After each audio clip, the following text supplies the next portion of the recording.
Hello दोस्तों, मैं Vivekananda let's study India के इस ऑनलाइन प्लेटफॉर्म पे आप लोगों का स्वागत करता हूं। तो बच्चों, हम लोग हेलो एल्केन और हेलो एरीन के बारे में चर्चा कर रहे थे। तो बेसिकली जो हेलो एल्केन और हेलो एरीन जो था, तो उसमें हम लोग हेलो एल्केन का जो मेथड और प्रिपरेशन था वो हम लोगों ने डिस्कस कर लिया है। तो आज हम लोग जिस टॉपिक के ऊपर डिस्कस करने वाले हैं उस टॉपिक का नाम है physical properties of halo alkane. मतलब आज हम लोग हेलो एल्केन के फिजिकल प्रॉपर्टी के बारे में समझेंगे। तो चलिए स्टार्ट करते हैं आज का अपना ये लेक्चर और समझते हैं हेलो एल्केन के फिजिकल प्रॉपर्टीज के बारे में। तो सबसे पहले यहाँ पर फिजिकल प्रॉपर्टी के ऊपर चलते हैं, जंप करते हैं और एक एक बात को डिस्कस करेंगे बेटा यहाँ पर कि क्या होता है, कैसा होता है, स्टेट क्या होता है, हर एक बात को डिस्कस करने वाले हैं। तो ध्यान से हम लोग समझेंगे एक एक बात को। अब यहाँ पर समझने वाली बात क्या है, सबसे पहले ये ध्यान देना है अपने को कि फिजिकल प्रॉपर्टी हेलो एल्केन का कैसे हम लोग समझेंगे।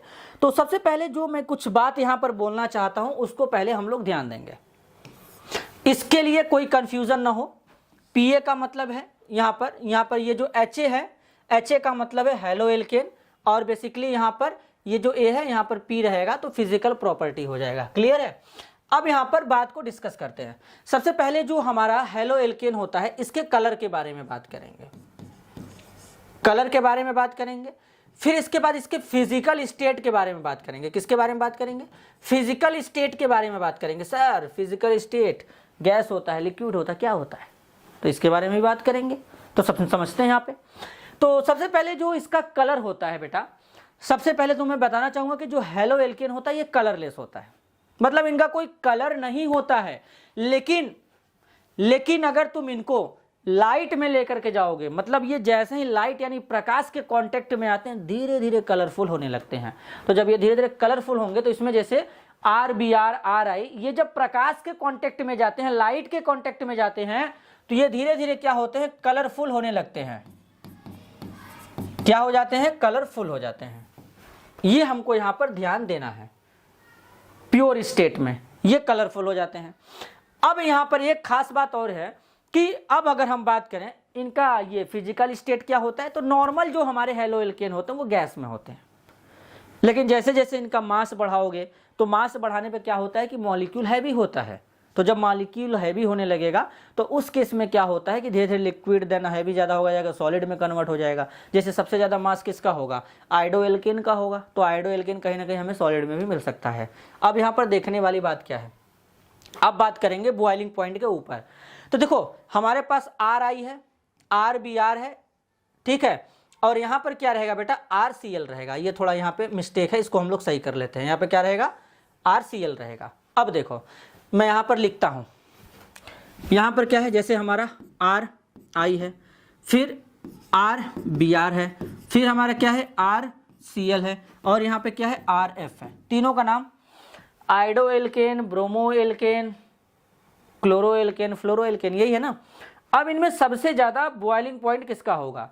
देखो जब हम लोग ग्रुप में टॉप टू बॉटम आते हैं तो मॉलिक्यूल जो हमारा एटम होता है उसका साइज इंक्रीज करता है, ठीक है। साइज इंक्रीज करने पे क्या होगा? बेसिकली यहाँ पे जब साइज इंक्रीज करेगा ना तो यहाँ पे देखो आयोडीन का साइज सबसे ज्यादा लार्ज होगा। अब जब साइज इंक्रीज करेगा तो वंडरवाल फोर्स बढ़ेंगे, मॉलिक्यूल हैवी होगा। आयोडीन जो होता है क्लोरीन ब्रोमीन के कंपेयर में हैवी होता है। तुमको मैं बताना चाहता हूँ, फ्लोरीन गैस होता है, क्लोरीन क्या होता है? गैस होता है, लेकिन ब्रोमीन लिक्विड है और आयोडीन सॉलिड होता है। क्यों? क्योंकि आयोडीन हैवी होता है, आयोडीन का मास ज्यादा होता है। तो यहाँ पर आयोडो एल्केन का जो बॉइलिंग पॉइंट है वो सबसे ज्यादा होगा इन सबके कंपेयर में। इनके बॉइलिंग पॉइंट का ऑर्डर ये बनेगा क्योंकि RI ज्यादा हैवी होता है, इसमें वांडरवाल फोर्स जो होता है ये बहुत ही ज्यादा काम करता है। तो इस केस में इसका बॉइलिंग पॉइंट ज्यादा हो जाएगा। लेकिन एक बात ध्यान देना है तुमको, अगर हमारा हेलो एल्केन का में सरफेस एरिया अगर बढ़ रहा है, सरफेस एरिया अगर बढ़ रहा है, सरफेस एरिया का मतलब मैं तुमको समझाना चाहता हूं। सरफेस एरिया का मतलब होता है कि हेलो एल्केन में ब्रांचिंग होने लगेगा। जैसे देखो ये स्ट्रेट चेन हेलो एल्केन है, स्ट्रेट चेन का मतलब एकदम सीधा है, एकदम सीधा ऐसे। अब सीधा है मतलब इसमें कोई ब्रांचिंग नहीं है। ब्रांचिंग मतलब अगल बगल से कोई शाखा नहीं निकला है, और जब शाखा नहीं निकला है तो इसको बोलेंगे स्ट्रेट चेन हेलो एल्केन। तो इनका बॉइलिंग पॉइंट ज्यादा होगा। देखो 375 केल्विन मैंने यहाँ पे लिखा है, 375 केल्विन यहाँ पे लिखा गया है। लेकिन जैसे ही इसमें ब्रांचिंग हो गया, अब देखो यहाँ पे थोड़ा सा मिस्टेक है, इसको सुधार लेते हैं, यहाँ पे ब्रोमीन रहेगा। तो इसमें क्या होता है कि देखो अब जैसे इसमें ब्रांचिंग हो गया, तो ब्रांचिंग कैसे हुआ, अब सर ये समझाओ। देखो सबसे पहले 1 कार्बन 2 कार्बन 3 कार्बन 4 कार्बन, यहाँ पर 1 कार्बन 2 कार्बन 3 कार्बन 4 कार्बन, इतना अपने को दिख रहा है कि इसमें 4 कार्बन है, इसमें भी 4 कार्बन है। तो अब यहाँ पे ब्रांचिंग हो गया। ब्रांचिंग का मतलब कहाँ पे दिख रहा है, देखो ये ब्रोमीन कहाँ पे लग गया, अब इधर आ गया, तो एक कहीं ना कहीं ब्रांच निकल गया। तो इस केस में बॉइलिंग पॉइंट यहाँ पे कम हो जाएगा। क्यों, अब सरफेस एरिया बढ़ गया, और जब सरफेस एरिया बढ़ता है तो वांडर वाल फोर्स ऑफ अट्रैक्शन क्या हो जाता है, कम हो जाता है। तो उस केस में बॉइलिंग पॉइंट डिक्रीज कर जाएगा। अब जैसे यहाँ पे देखो इसका बॉइलिंग पॉइंट तो और कम दिया गया है, 346 केल्विन का है यहाँ पे, देखो क्यों, इसमें तो भाई लो अब क्या ही बोले, और ज़्यादा ब्रांचिंग हो गया। तो जितना ज़्यादा ब्रांचिंग होने लगेगा ना, सरफेस एरिया हमारा क्या होने लगता है, इसके केस में कम होने लगता है। तो अब यहाँ पर इसके कारण क्या हो जाएगा, बॉइलिंग पॉइंट कम हो जाएगा। क्यों, वांडर वाल फोर्स कम हो जाएगा, क्योंकि अब इसका कहाँ पे, बस इतना ही में मिलेगा सरफेस एरिया। अगर इसको ओपन कर देते तो ढेर सारा बन जाता। तो सरफेस एरिया का इसमें सबसे बड़ा रोल होता है। इसके केस में वांडर वाल फोर्स कम होने लगता है। तो फिर से मैं रिपीट कर देता हूं, तो इसके केस में जब जब ब्रांचिंग होगा सरफेस एरिया कम होगा, सरफेस एरिया कम होगा मतलब बॉइलिंग पॉइंट डिक्रीज कर गया। तो इस बात को तुमको ध्यान यहां पर देना है। तो ये देखो बड़ा ही इंपॉर्टेंट फैक्टर था जो मैंने तुमको समझा दिया। अब हम लोग क्या करते हैं, नेक्स्ट पॉइंट के ऊपर बात करते हैं।